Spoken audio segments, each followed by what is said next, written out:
नमस्कार, सुप्रभात. मी यामिनी दळवी. बुलेटिनमध्ये तुम्हा सगळ्यांचं स्वागत. सगळ्या महत्त्वाच्या बातम्यांचा वेगवान आढावा. 7च्या 70 बातम्या. पंतप्रधान नरेंद्र मोदींच्या घरी महत्त्वाची बैठक. केंद्रीय मंत्री अमित शहा आणि राष्ट्रीय सुरक्षा सल्लागार अजित डोवाल हे बैठकीला उपस्थित होते. ऑपरेशन सिंदूरच्या संदर्भात तिघांमध्ये जवळपास 1 तास चर्चा झाली आहे. संपूर्ण देशाचं सैन्य पंतप्रधान मोदींच्या चरणी नतमस्तक. मध्य प्रदेशचे उपमुख्यमंत्री जगदीश देवदा यांचं वादग्रस्त वक्तव्य. या वक्तव्यामुळे देवदा यांच्यावरती भारतीय सैन्याचा अपमान केल्याचा आरोप आहे. भारताच्या हल्ल्याच्या नंतर भारतीय लष्कर आणखी काउंटर ड्रोन सिस्टीम खरेदी करणार असल्याची माहिती. एअर डिफेन्स कोरचा बीईएल सोबत करार. डोंगरामध्ये लपलेल्या दहशतवाद्यांना हाकलून लावण्यासाठी नवीन योजना तयार. भारतीय लष्कराच्या एका वरिष्ठ अधिकाऱ्याची माहिती. मुंबई छत्रपती शिवाजी महाराज आंतरराष्ट्रीय विमानतळाने सेलेबीसोबतचा करार रद्द केल्याच्या नंतर आता इंडो थाई एअरपोर्ट सर्व्हिसेसला अंतरिम ग्राउंड हँडलिंग सर्व्हिसेससाठी नियुक्त करण्यात आलेलं आहे. तुर्की आणि अझरबैजान सोबतच्या व्यापारावरती बहिष्कार. देशभरामधील 125 पेक्षा अधिक शीर्ष व्यावसायिक नेत्यांचा मोठा निर्णय. सर्वपक्षीय खासदारांचे 8 ग्रुप हे परदेशामध्ये जातील. जास्तीत जास्त देशांमध्ये जाऊन भारताची बाजू ठामपणे मांडणार. ऑपरेशन सिंदूरच्या संदर्भात पंतप्रधान नरेंद्र मोदींचा निर्णय. खासदार सुप्रिया सुळे यांनी दिली माहिती. सिंधू जलकरार स्थगितीचा निर्णय दुर्भाग्यपूर्ण. मेहबूबा मुफ्ती यांचं मोठं वक्तव्य. सरकारनं याचा पुनर्विचार करण्याचीही मागणी. उद्धव ठाकरेंची आज सर्व आमदार, खासदार आणि जिल्हा प्रमुखांसोबत बैठक आहे. आगामी महानगरपालिकांच्या निवडणुकांच्या तयारीच्या दृष्टीनं ही बैठक महत्त्वाची आहे. महाराष्ट्र हितासाठी जे सोबत येतील त्यांना आम्ही सोबत घेणार. सेटिंग राजकारण नाही. आम्ही स्वच्छ दिलाने एकत्र यायचं ठरवतोय. आदित्य ठाकरेंचं मनसेसोबतच्या युतीच्या संदर्भात वक्तव्य.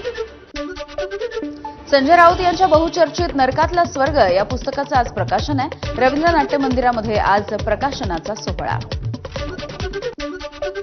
राऊतांच्या पुस्तकाचं नाव नरकातला राऊत असं ठेवा. चंद्रशेखर बावनकुळेंची टीका.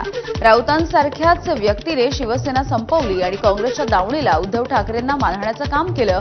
बावनकुळेंचा टोला.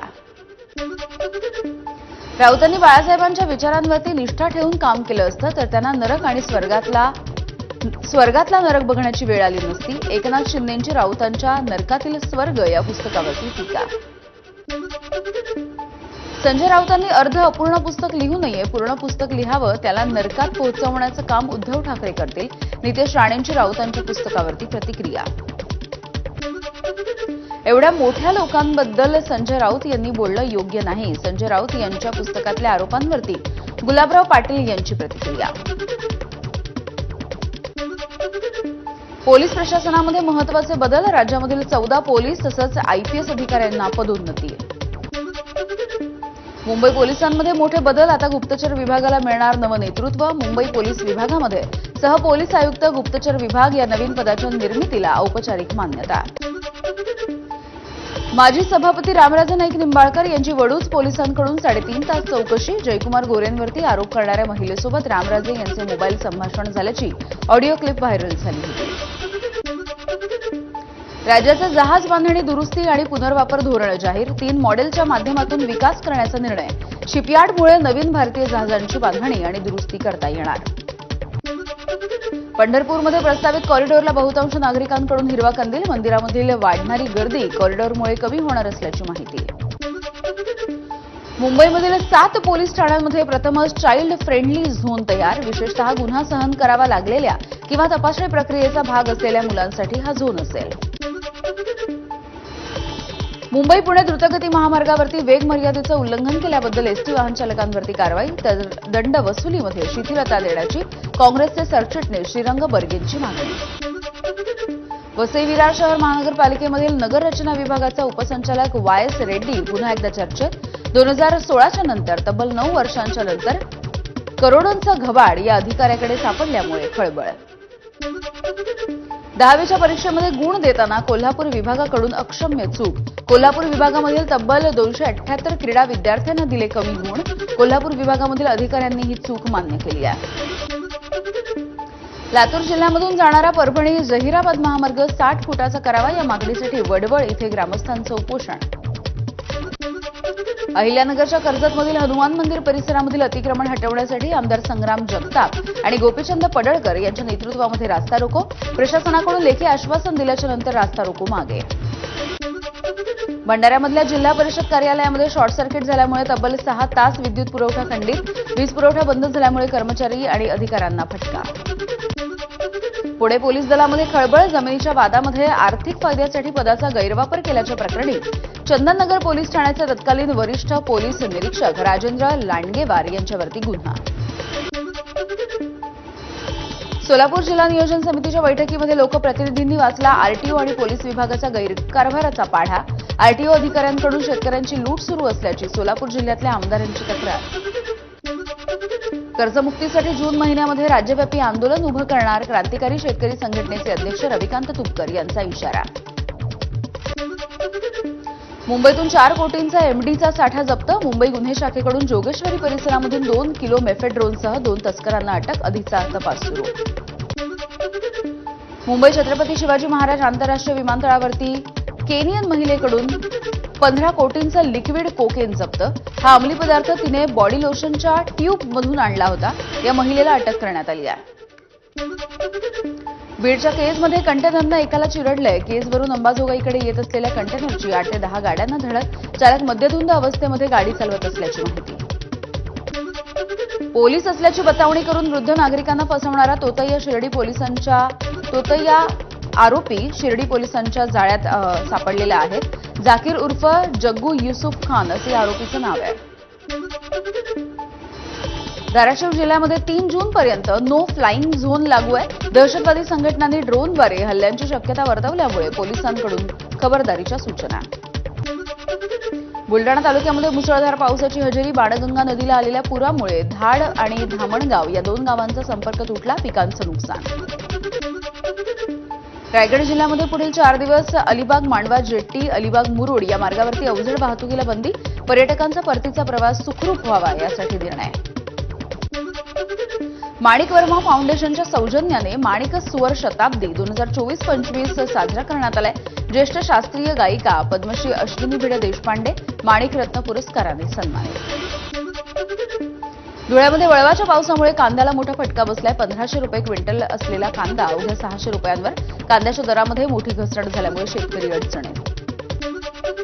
लातूरमध्ये वळीवाच्या पावसामुळे भाजीपाल्याचं मोठं नुकसान. जिल्ह्यामधल्या 27 हेक्टर क्षेत्राला वळवाच्या पावसाचा फटका बसलाय. लातूर जिल्ह्यामधल्या मांजरी सामनगाव जलसेतूजवळ मांजरा प्रकल्पाचा उजवा कालवा फुटलाय. हा कालवा फुटल्यामुळे पाणी वाहून गेलेलं आहे. अमरावती धामणगाव तालुक्यामधल्या वसाड शेतशिवारामधील शिदोडी रस्त्यावरती वीज पडून एका वृद्ध महिलेचा मृत्यू झाला तर सोबत असलेली 3 नातवंड सुद्धा जखमी झाली. नांदेडच्या नायगाव तालुक्यामध्ये सांगवी गावामध्ये वीज पडून तरुणाचा मृत्यू झाला. चंद्रकांत महागावे असे या तरुणाचं नाव आहे. शेतामधून घरी जात असताना ही दुर्घटना झाली आहे. नाशिकच्या पिंपळगाव वसवंत आणि वडनेर भैरव परिसरामध्ये ढगफुटीसारखा पाऊस. पावसामुळे द्राक्ष बागांचं मोठं नुकसान. यवतमाळच्या दिग्रस शहरामध्ये वळवाच्या पावसाची हजेरी. अचानक आलेल्या पावसामुळे नागरिकांची तारांबळ. पावसामुळे काही भागामध्ये भुईमुगाच्या पिकाचं नुकसान झालंय. नाशिकच्या येवल्यामधील नगरसूल आणि अंदरसूलमध्ये वादळी वाऱ्यासह जोरदार पाऊस. या पावसामुळे शेती पिकांचं मोठं नुकसान. नांदेडमध्ये मुसळधार पावसाची हजेरी. सलग आठवडाभराच्या पावसामुळे हळदीच्या पिकाला आणि भाजीपाला पिकाला मोठा फटका बसलाय. अकोल्यामध्ये रिधोरा ते शिवरच्या दरम्यान बायपासजवळ ट्रकचा अपघात. या ट्रकमधून खाली पडलेले दारूचे बॉक्स घेण्यासाठी नागरिकांची झुंबड. वर्ध्यामध्ये महिला आणि एसटीच्या कंडक्टरमध्ये वादाचा व्हिडिओ व्हायरल. रंग लागलेली नोट देत तिकीट काढणाऱ्या महिलेला कंडक्टरने नोट दुसरी देण्यास सांगितल्यामुळे हा वाद झालाय. परळीमधल्या जलालपूर भागामध्ये तरुणाला टोळक्याकडून बेदम मारहाण. मारहाणीचा व्हिडिओ समोर. तरुणावरती शासकीय रुग्णालयामध्ये उपचार सुरू. पुण्यामधल्या रविवार पेठेमध्ये असणाऱ्या एका इमारतीच्या 2ऱ्या मजल्यावरती गाय अडकून पडली. अडकलेल्या गायीचं रेस्क्यू ऑपरेशन पूर्ण झालंय. क्रेनच्या सहाय्याने गायीचं हे रेस्क्यू ऑपरेशन करण्यात आलं. सराईत चोरी करणाऱ्या 2 महिला आरोपींना भांडूप पोलिसांनी मोठ्या शिताफीनं अटक केली आहे. उषाबाई दगडू मकाळे आणि लीलाबाई सूर्यभान भोकळे अशी या दोन्ही महिला आरोपींची नावं आहेत. कल्याणच्या बिर्ला कॉलेज रोडवरती भीषण आग लागलेली होती. मद्यधुंद कारचालकाचा ताबा सुटल्यामुळे 4 ते 5 दुचाकींना धडक देण्यात आली. या घटनेमध्ये एक जण गंभीररीत्या जखमी झाला आणि कार चालकाला पोलिसांनी ताब्यात घेतलं. हाँगकाँगमध्ये कोरोनाचे 31 रुग्ण सापडले आहेत. सिंगापूरमध्ये कोविडच्या रुग्णसंख्येमध्ये 28% वाढ झाली आहे. सिंगापूरला सतर्कतेचा इशारा देण्यात आला. चीन आणि थायलंडमध्ये सुद्धा रुग्ण वाढण्याचा अंदाज आहे. इटलीच्या पंतप्रधान मेलोनी यांचं स्वागत करण्यासाठी अल्बानियाचे पंतप्रधान एदी रामा हे गुडघ्यावरती बसले. त्यांनी रेड कार्पेटवरती गुडघ्यावरती बसून मेलोनी यांचं स्वागत केलं. एकदा कपूरचा हिट शो क्योंकि सास भी कभी बहू थी जिओ हॉटस्टारवरती 20 भागांच्या मिनी मूव्ही सिरीजमध्ये येणार आहे. रोहित रॉय आणि अमर उपाध्याय यांनी आनंद व्यक्त केला आहे. अभिनेता अनिल कपूरने ऑपरेशन सिंदूरबद्दल केलेल्या पोस्टमुळे नेटकऱ्यांकडून टीका. ऑपरेशन सिंदूरबद्दल उशिरा पोस्ट लिहिल्यामुळे चाहत्यांना ते आवडलेलं नाहीये. चाहत्यांचा कमेंट सेक्शनमध्ये अनिल कपूर यांच्यावरती टीकेचा भडीमार. हरिहरा वीरा मल्लूची पहिली झलक समोर. पॉवरस्टार पवन कल्याण सिनेमामध्ये योद्धाच्या भूमिकेत, डाकूच्या भूमिकेमध्ये दिसणार तर बॉबी देओल औरंगजेबाच्या भूमिकेमध्ये सुद्धा दिसणार आहे. चित्रपट 12 जून रोजी थिएटरमध्ये सगळीकडे प्रदर्शित होणार आहे. हेराफेरी 3 या चित्रपटामध्ये परेश रावल दिसणार नाहीयेत. बॉलिवूड हंगामा रिपोर्टनुसार निर्माते आणि परेश रावल यांच्यामध्ये काही सर्जनशील मतभेद होते, ज्यामुळे अभिनेत्याने चित्रपट सोडण्याचा निर्णय घेतलेला आहे. जेम्स बॉन्ड चित्रपटाचे अभिनेते जो डॉन बेकर यांचं निधन झालंय. वयाच्या 89व्या वर्षी त्यांनी अखेरचा श्वास घेतलाय. मुंबईमध्ये दिंडोशी सत्र न्यायालयाने अभिनेता एजाज खानचा अटकपूर्व जामीन अर्ज फेटाळलाय. लग्न, आर्थिक मदत आणि करिअरमध्ये प्रगती या बहाण्याने शरीर संबंध ठेवल्याचा आरोप पीडित महिलेनं केला होता. क्रिकेटसाठी योगदान देणाऱ्या दिग्गजांचा वानखेडेवरती गौरव. टीम इंडियाचा हिटमॅन रोहित शर्माच्या नावाने स्टँडचं नामकरण. कसोटी क्रिकेटमधून निवृत्ती घेतल्याच्या नंतर रोहित शर्मा पहिल्यांदाच मोठ्या सोहळ्यामध्ये सहभागी झाला. मुंबईच्या वानखेडेवरती भव्य सोहळा संपन्न. भारताचे माजी कर्णधार अजित वाडेकर आणि शरद पवार यांच्या नावाने स्टँडचं नामकरण. एमसीएचे माजी अध्यक्ष अमोल काळे यांच्या नावाने एमसीए ऑफिस लाऊंजचं उद्घाटन. यामुळे मुख्यमंत्री देवेंद्र फडणवीस आणि शरद पवार या दोघांची सुद्धा या कार्यक्रमाला उपस्थिती होती.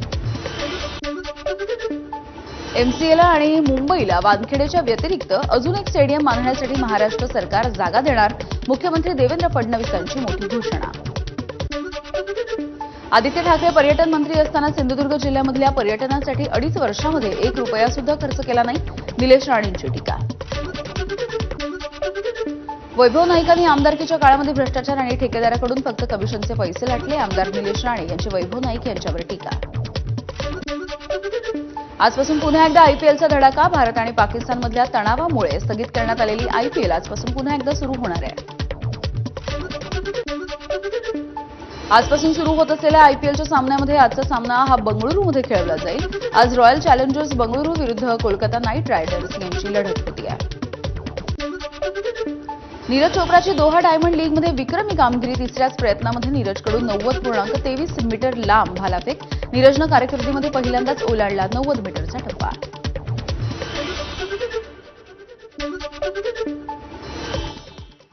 सुपरफास्ट 70 घडामोडींचा आढावा झालेला आहे.